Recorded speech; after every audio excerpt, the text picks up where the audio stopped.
Lunch time.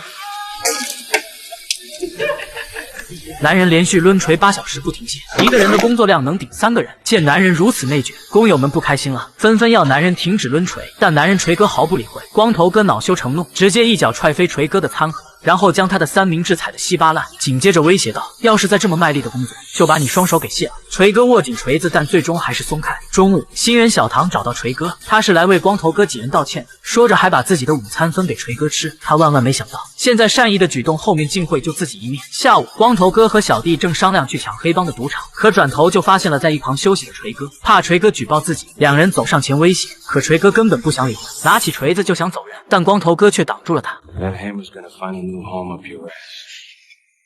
眼看两人就要开战，这时旁边工地传来巨响，一个工友从梯子上滚下，摔伤了手臂。但好巧不巧的是，此人刚好是光头哥抢劫行动中的一员。看来眼下只能再拉个人了。于是光头哥盯上了新人小唐，一番坑蒙拐骗把小唐邀请入伙。等一到晚上，几人就开始行动。他们干掉赌场门口的保镖从光头哥几人拿着枪控制住牌客，但牌客们都是黑社会，压根不慌。为首老大开口威胁：“不要让自己知道你们的名字，否则你们知道后果。”几人让小唐去收赌桌上的钱，可小唐第一次做非常紧张，收钱过程中不小心掉落出了身份证。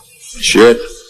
You really screwed this up, Donald. 几人见此慌了，赶紧拿钱逃回了工地。光头哥几人却决定把小唐干掉，因为刚刚小唐身份泄露，等他们抓到小唐再严刑逼供，自己几人肯定也难逃一死。小唐害怕的捡起钢棍想反击，但瘦弱的他根本不是几人对手，直接被暴打了一顿，扔进了混凝土搅拌池。池子太高，没人帮助，根本爬不上去。小唐发出绝望的哭喊。就在这时，锤哥出现在几人身后，杀疯了的光头哥直接就要干掉自己。锤哥见此也不再隐藏身份，当即拿着锤子就和几人大战起来，每一锤子下去都是光头的碎裂声。锤哥天神下凡，越战越勇。